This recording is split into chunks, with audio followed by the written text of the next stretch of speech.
The rain had just ended, but the world still carried the heavy silence that followed a storm.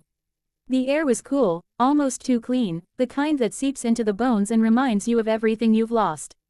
A faint mist hovered over the city park, and water dripped rhythmically from the leaves of tall chestnut trees. The benches were slick with rain, the cobblestones glistening like the scales of some great creature sleeping beneath the earth. On one of those benches sat a woman in a dark gray coat, motionless except for the trembling of her fingers. Her eyes were red, the lashes clumped from tears. The city moved around her, distant traffic murmuring, a few people hurrying past with umbrellas, but she existed outside of it, cocooned in quiet grief. Beside her, on the wet wood, lay a crumpled white envelope with her name written in neat, familiar handwriting. She couldn't bring herself to pick it up again. The letter had arrived that morning, simple and cruel in its finality. "I'm sorry," it said. "It's not you, it's me. I can't go through with this." No explanations, no warmth, just a few sentences that had shattered 3 years of promises. She had read it once, twice, a dozen times, waiting for it to make sense. But heartbreak never does. Now, sitting under the gray sky, she felt emptied out. The cold air bit at her cheeks, but she didn't care. She had spent the morning crying, and the tears had left her exhausted. Her mascara had long since streaked, and her hands were clasped tightly together as if she were trying to hold herself from falling apart. Children's laughter echoed faintly from somewhere deeper in the park, but it only made her chest ache more. Once, she had dreamed of a family, of laughter, of warmth, of someone to share rainy days with. But those dreams had dissolved into a handful of words and a lonely bench. She didn't notice the little boy at first. He came from the puddles, his boots splashing water with every delighted step. He wore a bright yellow raincoat that looked a size too big, the sleeves hanging past his wrists, and a floppy matching hat that kept slipping over his eyes. In one small hand, he clutched a red toy truck missing one wheel. When he saw her, he stopped abruptly, his reflection rippling in the puddle between them. His head tilted slightly, as if studying a mystery. "Miss." His voice was soft and hesitant, yet curious. "Are you crying?" The woman blinked and sat up a little straighter. Her first instinct was to hide her face, to pretend nothing was wrong.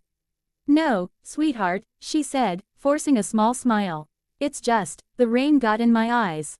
The boy frowned, unconvinced. But the rain stopped. She gave a faint laugh, one that sounded more like a sigh. "You're right, I suppose it did." He stepped closer, his boots squishing in the mud.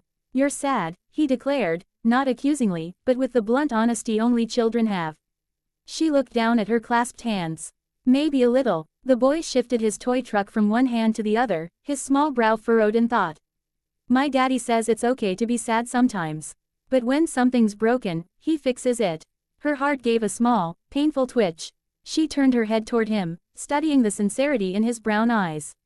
"He does, huh?" He nodded proudly and held out the truck. "See, it broke last week. The wheel came off, and I cried, but Daddy said, 'Don't worry, buddy. We'll fix it.' And we did. He glued it, and now it works again." He pushed it across the edge of the bench, making a small engine sound with his lips. "Vrrrmmm."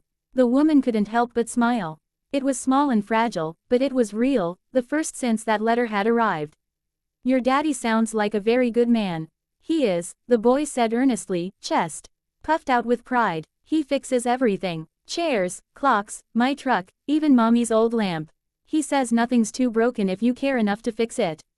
She stared at him, the words washing through her like a distant echo. "Nothing's too broken." It sounded impossible, yet beautiful. The boy squinted up at her again. "You're broken, huh?" The question made her breath catch. "What makes you say that?" "You look like my truck did when it broke," he said simply.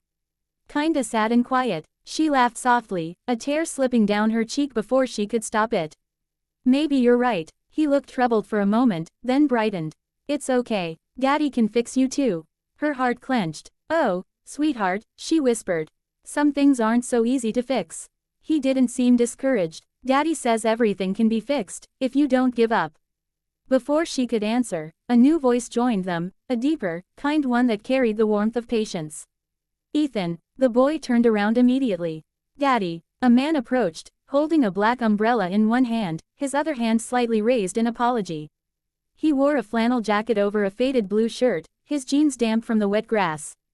His hair was dark, his face unshaven but kind. He looked like someone who worked with his hands, someone grounded in simple truths. "I told you not to run off," he said, though his tone was more relieved than scolding. His eyes landed on the woman, and he paused, his expression softening. "I hope he's not bothering you, ma'am." She shook her head quickly. "Not at all. He's been very kind." The boy tugged at his father's sleeve. "Daddy, she's sad. You can fix her, right?" The man looked at his son, then at the woman again. For a moment, neither spoke. The rain began to fall again, lightly this time, a soft drizzle that glimmered in the faint sunlight peeking through the clouds. The man smiled gently and crouched down beside his son. "Well," he said slowly, "some things take time to fix, buddy. But we can always start by helping." He stood and offered the umbrella toward the woman. "Here," he said simply. "You look like you could use this more than we do." She hesitated. The gesture was small, but something about it felt enormous, like a door quietly opening after a long time closed. "Thank you," she murmured, taking it with trembling hands. The boy grinned up at her. "See, told you Daddy could help." She smiled through fresh tears, though this time they didn't hurt as much. "Yes," she said softly. "You did." As they turned to go, she watched them, father and son walking hand in hand through the misty park, the little yellow raincoat bright against the gray. The boy turned once to wave. She waved back, the umbrella trembling slightly in her grasp. When they disappeared down the path, the woman looked up at the sky. The rain was cool on her face, but she didn't wipe it away. For the first time that day, she didn't mind the way it fell. Something inside her, quiet and fragile, felt like it had been mended just a little. And though the letter still lay beside her, she found herself no longer afraid to touch it. She picked it up gently, folded it once, and slipped it into her pocket, not as an ending, but as a reminder of what could be fixed. The rain continued to fall, whispering softly over the park, and for the first time in a long while, she let it. The next Saturday morning arrived with a thin layer of fog resting over the city. The world seemed quieter than usual, the air carrying that faint chill that always comes before the first real frost of winter. The woman, her name was Clara, stood across the street from a small shop she'd never noticed before. It sat neatly tucked between a bakery and a bookstore, its window filled with mismatched objects, clocks, radios, wooden toys, even an old lamp glowing faintly. The sign above the door was simple, painted by hand in neat black letters, "Henderson Repairs, we fix what matters." She had walked past it 3 times already, unsure if she had the courage to go inside. In her purse rested the creased envelope, the same one that had broken her heart. But next to it was something new, the small card the man had given her when he'd handed her his umbrella that day. It had the same name as the sign, the same gentle confidence written into every letter. Taking a breath, Clara finally stepped forward. The bell above the door jingled as she entered, and a wave of warmth met her, soft, golden, and scented faintly of sawdust, oil, and freshly brewed coffee. It was the kind of air that felt lived in. Inside, the space was cozy but cluttered in a way that spoke of care.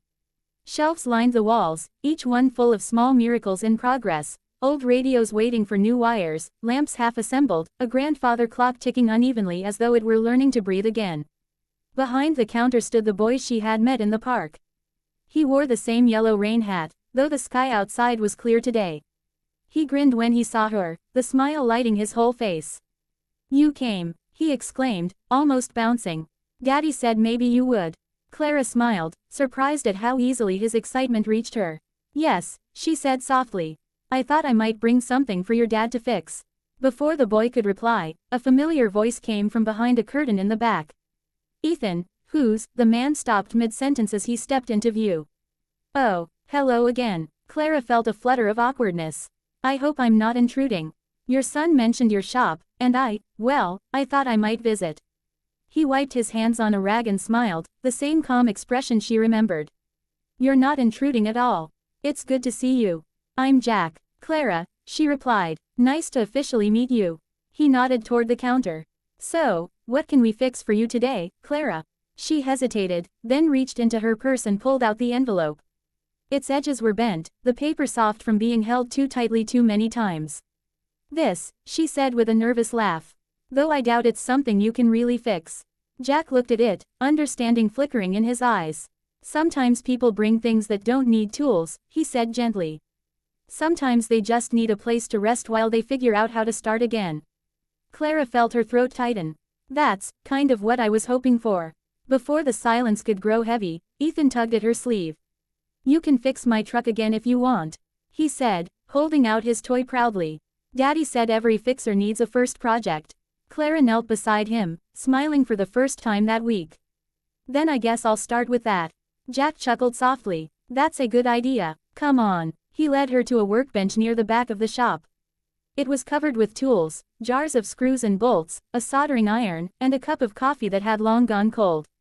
Sunlight streamed through the dusty window, catching the motes that floated lazily in the air. As she sat down, Jack placed the toy truck on the table between them. You ever fixed anything before? He asked. Only myself, she said quietly. He looked at her, something like respect softening his expression. Then you're already ahead of most. He showed her how to steady the toy with one hand, how to hold the glue, how to fit the small wheel back into its groove. His hands were rough, clearly used to this kind of work, but his movements were careful, gentle, almost meditative. She mimicked him, concentrating on not trembling too much. Here, he said, softly, guiding her hand. Their fingers brushed, and the brief contact sent an unexpected warmth through her. You don't need to force it. Sometimes when something's broken, the trick is patience. Patience, she repeated under her breath. Right. When the wheel clicked back into place, Ethan clapped his hands. It's working again. See, you fixed it. Clara smiled, feeling an odd swell of pride. We fixed it, she corrected. Jack leaned back, nodding approvingly. Looks like you've got the touch. They worked quietly for a while after that, she helping to polish an old clock face while Jack repaired the gears inside. Every so often, they exchanged small, simple words, nothing that demanded too much but each one carrying a quiet comfort. At one point, Clara looked up and said, You and your son, you seem close. Jack smiled faintly. We've been through a lot together. It's just us since his mom passed a few years ago. The shop keeps us busy, and he keeps me going. I'm sorry, Clara said softly. Don't be, he replied. Grief's not something you get over, it's something you learn to live alongside. Like a shadow that follows you, but sometimes it reminds you of where the light is. She thought about that for a long moment, her eyes drifting toward Ethan, who was now drawing with crayons on a scrap of cardboard. The boy hummed to himself, the sound soft and content, a small melody that made the whole place feel alive. The hours slipped by unnoticed. By the time the afternoon sun began to slant through the front window, the shop was filled with a quiet golden light. Clara helped Jack finish a small repair on a radio, her movements steadier now. Together, they turned it on, and the faint sound of a violin drifted out, warm and full. Jack glanced at her. Not bad for a day's work, huh? She smiled. It's been a long time since I felt useful. He leaned on the counter beside her. Sometimes fixing something helps remind us we're still capable of mending ourselves too. She looked at him then, not at the tired eyes or the rough hands, but at the calm steadiness in him. The kind of steadiness that made you believe that maybe, just maybe, broken things could heal if given time and care. Outside, the wind began to rise, and a few drops of rain tapped against the window pane. Ethan yawned, curled up in the corner, and soon fell asleep under his yellow hat. Clara gathered her things slowly, reluctant to leave. Thank you, she said softly. For letting me stay. Jack smiled, walking her to the door. You're welcome here anytime. Fixing things doesn't have to be a one-day job. She looked at him, feeling that same faint flutter from the park, a warmth she hadn't felt in years. Then maybe I'll come back, she said, her voice steady for once. I hope you do, he replied, holding the door open. The bell chimed softly as she stepped out into the rain. The city glistened again, lights reflecting off puddles, everything shimmering with possibility. She opened the umbrella he had given her the week before. It was still in perfect condition. As she walked away, she glanced back through the window. Inside, Jack was putting tools away, while his son slept peacefully in the corner. The small shop glowed like a beacon in the gray evening, warm and alive. Clara smiled and whispered to herself, maybe some things really can be fixed. The rain continued to fall, gentle and endless, not to wash things away, but to help them grow again.